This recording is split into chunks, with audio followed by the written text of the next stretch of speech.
Page 150 continued. Para. A fiscal unit of 84 villages is mentioned in a Gahadawala inscription, but we have several units of this kind under the Chaymanas and Parmaras. Such units probably imply the virtual partition of the paternal dominion among the members of the ruling clan. In fact, the Gahadawala records do not provide us, page 151, any evidence of any grant to kinsmen and relations, although Rajas, Rajanis, queens, and Yuvarajas, crown princes, occupy the highest place in the official list of the dignitaries and officers who are notified of the land grants. 90. But several Chaymana inscriptions testify to the apportionment of land among the kinsmen of the ruling chief. The earliest record of this type is a stone inscription of 973, found in the former state of Jaipur and belonging to the Sakamvari, the main line of the Chaymanas. 91. According to it, the king Simharaja, his two brothers, Vatsaraja and Vikraharaja, his two sons, Chandaraja and Govindaraja, and perhaps his distant kinsman, Jayanaraja, each gave to a Shiva temple villages and hamlets out of their respective personal possessions, Swabhoga. 92. Each one had been evidently allowed a personal estate varying according to his status for his personal support and services rendered to the king. The present inscription shows that not only the king but even the junior members of the ruling clan could dispose of their personal land freely. Para. We have slightly different evidence of this type in the 12th century. An inscription of 1143 informs us that a Chaymana queen, Sri Tihunaka, Tihunaka, enjoyed a village as Giras, Giras, for food and clothing. 93. Here the queen did not belong to the kin of the family in which she was married, but she was given a personal estate commensurate to her status. A very clear grant to a royal scion is found in the Nadol Enedio El Plets of 1161, according to which 12 villages with absolute rights were assigned jointly by the Raja Kula, Allanadeva, and the Kumara Kelhanadeva to the Rajaputra Kirtipala. 94. This fief was assigned to Kirtipala in perpetuity for when he makes over a yearly sum of 2 drachmas from each of the 12 villages to a giant temple. He asks his descendants to observe the terms of his grant. 95. We find a unit of 12 villages in a Chaymana inscription of the 10th century. 96. But are not sure whether this was granted as a personal estate. The practice of granting land to the members of the ruling clan continued under the successors of Kirtipala. According to a grant of 1176, his 2 sons, the Rajaputra Lakhanapal and the Rajaputra Abhayapal, were the proprietors, Bhoktri, Bhoktr, of Sinanava, Sinanava, 97. They also enjoyed a village conjointly with, page 152. The queen, for all the 3 together, contributed their share in barley collected from the Araghata machine well of that village. 98. This was done during the reign of the Maharajadhiraja Kelhana, 99, who had obviously succeeded to the throne of Alhana, the father of the Rajaputra Kirtipala. Para.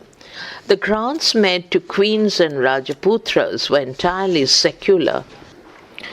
Evidently, The queen was not expected to perform any administrative functions unless she acted as regent or in a similar capacity, but this cannot be said of the Rajaputras. In the early stage, the rank of a Rajaputra carried with it some kind of land grant, and most probably this grant was made to a vassal who was supposed to render certain services to the state. Thus, under the Maharaja Samarasimha, son of the Maharaja Kirtipala, his maternal uncle, the Rajaputra Jojala, acted as Rajya Chintaka, that is, a minister or a general administrator. 100. A recent study of the Chehmana shows that government was carried on by the members of the Nadol Enediol family. 101. It is certain that the vassals, mainly kinsmen, were expected to help the chief who granted fiefs to them. What concrete form this help took is difficult to visualize. According to later practices, the kinsmen who received jagirs from their chief were bound to help him in times of war and pay him a fee at the time of succession to their estates. 102. Except for performing these two obligations, they functioned practically as little kings in their areas. 103. A somewhat similar position may have obtained under the early Chehmanas, but we have no contemporary testimony to confirm this. Para. Nevertheless, it would be wrong to hold that all Chehmana administration was a family affair. There are good grounds to suppose that certain functionaries who were granted land did not belong to the royal family. As early as 973, Dhandhuka, the Dusadhya, Dussadhya of the Maharaja Dhiraja Simharaja, with the permission of his master, gave to the temple of Shiva a village which he possessed in the Khattakupa Vishaya. 104. He was one of the 7 donors, among whom 6, including the king, were members of the royal family and hence made benefactions without consulting any authority. 105. It is obvious that this police officer had been granted several other villages besides this. But since he could not make even religious grants without the sanction of the donor, page 153, his was a limited assignment. An inscription of 1110 from Marwar informs us that in the reign of King Ashwaraja, Uppalaraka, the great master of stables, granted to a temple his share of barley collected from the machine wells of 4 villages. 106. We cannot but infer that these villages, a part of the revenues of which he could dispose of freely, had been assigned to him by the king with absolute rights. It seems that towards the last days of the Chehmana rule, larger areas were granted as fiefs to ministers.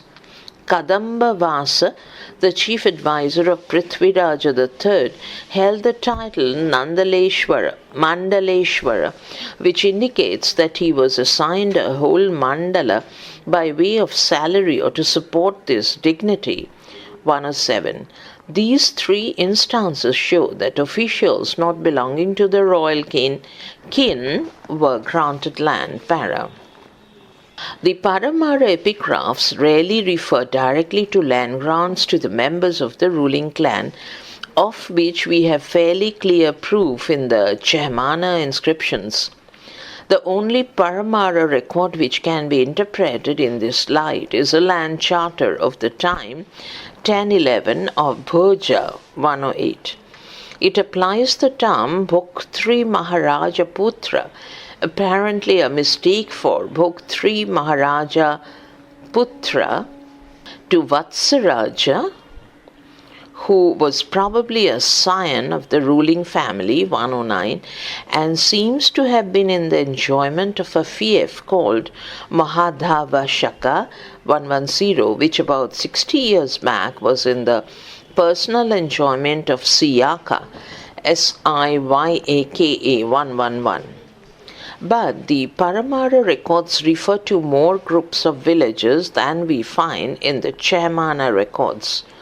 Thus, they mention at least 7 groups of villages, 5 groups in units of 12 or its multiple, the highest being of 84 and 2 of them in units of 16 or its multiple, 112. These village groups have been taken as clan monarchies, having their origin in the division of the conquered land among the members of the ruling family, 113. There is some support for this view in the mention of 84 rent-free villages in a Paramara record of the second half of the 11th century AD, 114.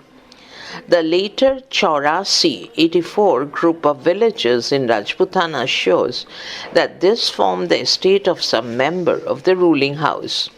But whether the clan system of administration covered the major part of the Paramara kingdom cannot be said, nor can it be shown whether estates were granted to kinsmen as administrative units or personal estates as fees for administrative service in a wider territorial unit, page 154. Perhaps the latter hypothesis is more reasonable. A grant of the Paramara king Siyaka II in 949 refers to his personal estate comprising a whole district, out of which he granted a village, 115. This would suggest that he had been granted some personal estate as crown prince, although as king he could now make grants out of his personal domain as well as the public domain. At any rate, the existing records do not prove that the Paramara administration was mostly manned by the members of the ruling clan who were enfeoffed, ENFEOFFED, with personal estates for their support. Para. We hear of about half a dozen Paramara official ranks, but we know of land grants only to a few officials. One of them, a high police officer, perhaps in charge of criminal administration, the Mahasadhanika Sri Mahaika, Mahaika, had certainly been endowed with a village which was re-granted by Vakpati Raja of Dhara in 980 at the request of the wife of that officer to Bhatteshwari Devi at Ujjain, 116. No such grants can be ascribed to the 11th century. A grant of 1110 recording 2 land donations by the provincial governor Mahamandalika Rajadeva and one by the wife, 117, shows that the village out of which this gift was made was being enjoyed by the governor, 118. His wife may also have been given some land for her maintenance. Obviously, the village had been allotted to him by the Paramara king, who alone could notify the various officers, brahmanas, and the pattakilas of the grant made by the governor and his wife, 119.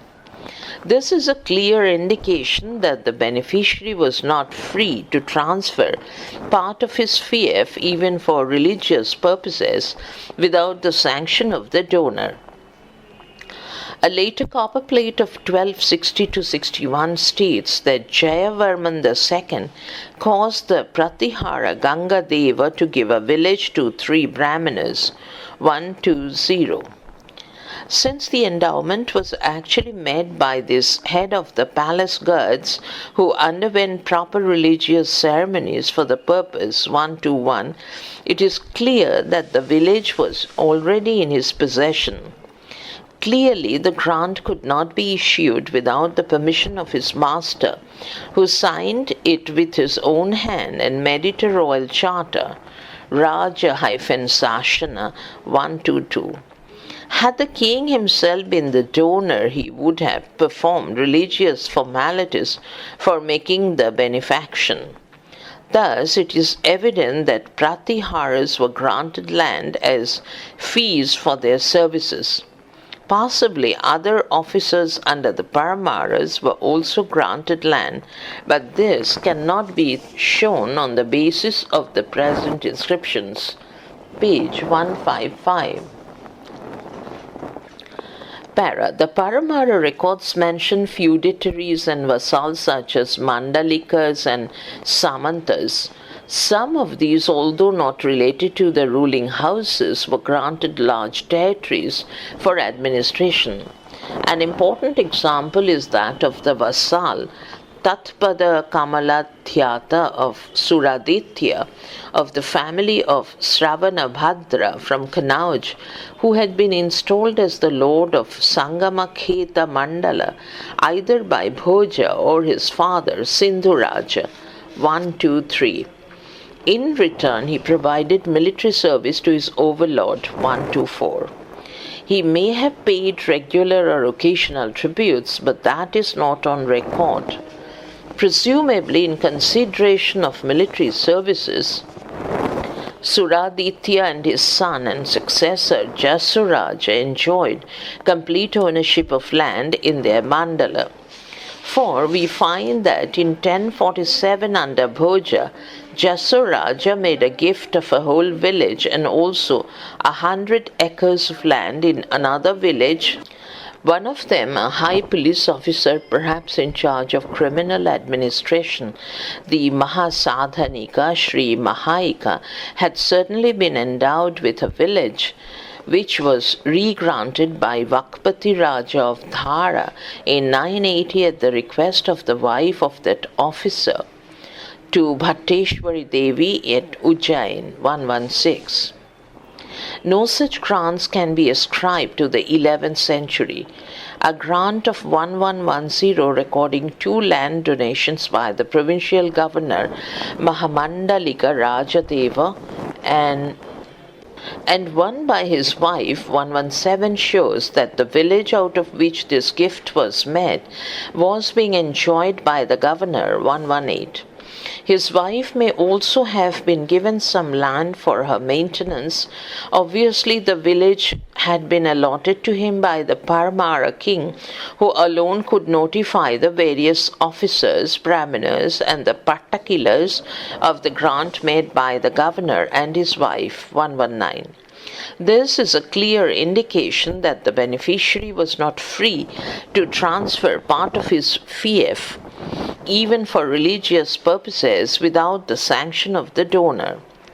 A later copper plate 1260-61 states that Jayavarman II caused the Pratihara Gangadeva to give a village to 3 brahmanas. 120. Since the endowment was actually made by this head of the palace guards, who underwent proper religious ceremonies for the purpose. 121. It is clear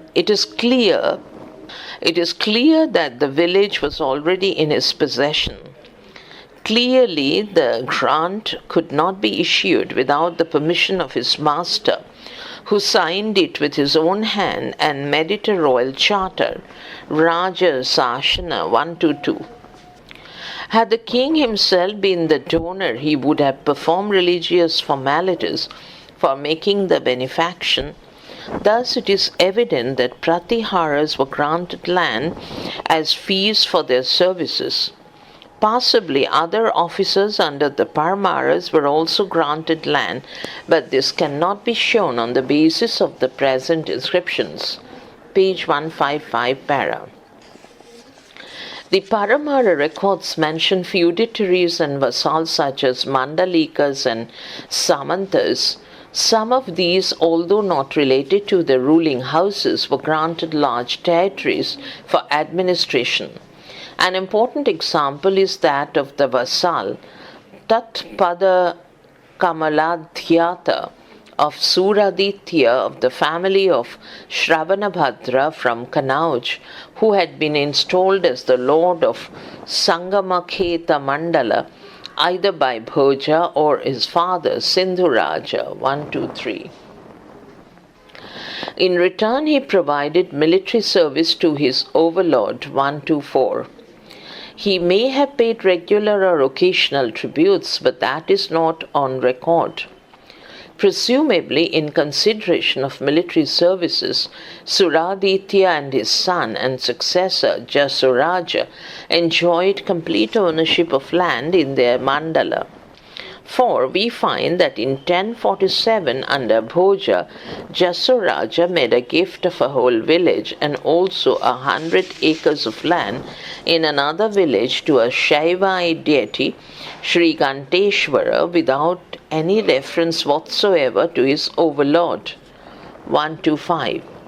Sometime between 1061 and 1100, footnote 126, there flourished in Nashik a vassal called Yashovarman, who had received half of the town Selluka, Selluka from Bhoja 127, and was also the proprietor Bhokta of 1500 villages 128 granted to him by the same overlord.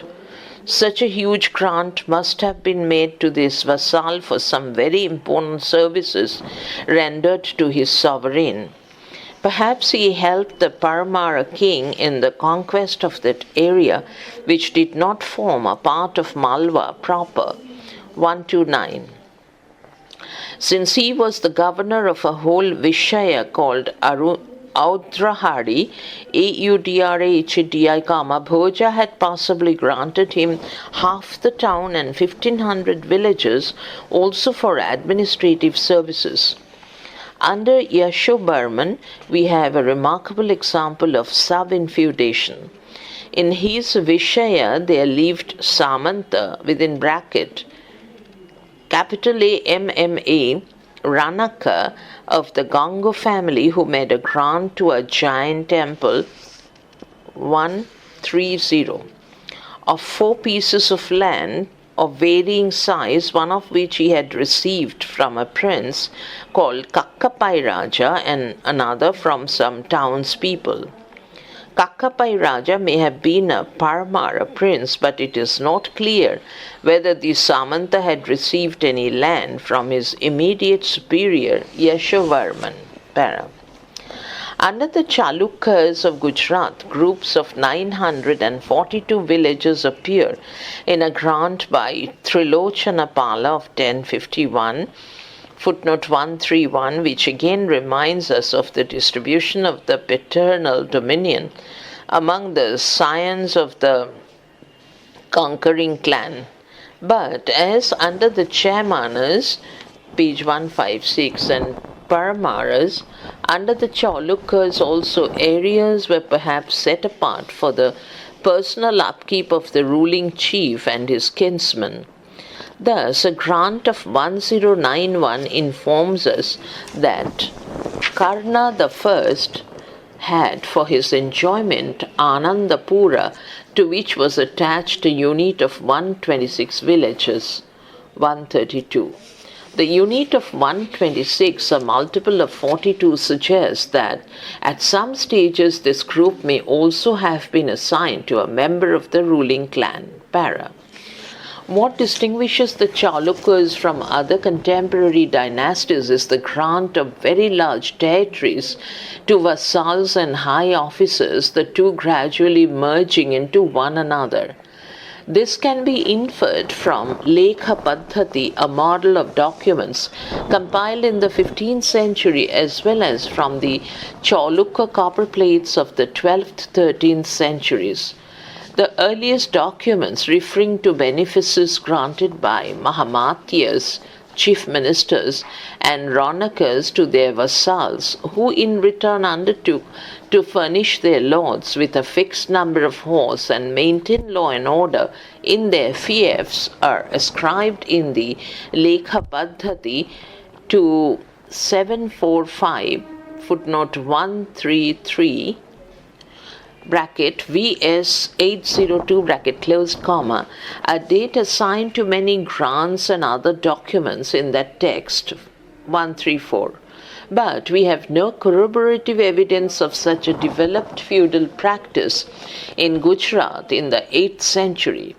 On the other hand, the mention of a king as having conquered Garjani Kadhiraja, Mahmud of Ghazni, 135, which expression is used in the inscription of 1206, 136 and 1223, 137, makes it clear that the specimen Shashanapatra dated VS 802 AD 745 was in a style used 500 years later.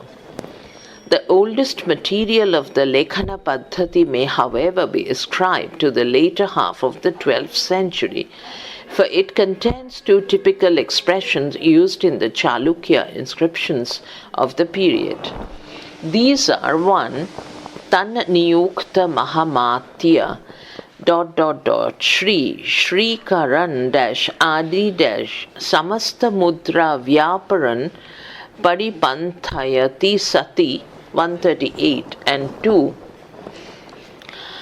Niyukta Dandanayaka 139. Hence, many documents dated in VS 1288 AD 1231 cannot be far removed from the time to which they refer. One of these throws light on the role of the great vassal Lavana Prasada, whose beginnings as a feudal lord can be traced back to an inscription of Ajayapala dated 1173. He was appointed a military governor, Dandanayaka of Udayapura, situated in the Bhillaswami Mahadvadasaka Mandala, where he granted a village situated in a Pathaka unit of 64 villages to Shiva, 140, page 157. Whatever may have been the territorial jurisdiction of Lavana Prasada, it is clear that he could make grants of land in his area without the authorization of the king. This would imply that he functioned as a full-fledged vassal who could do whatever he liked in his dominions, provided he fulfilled certain obligations.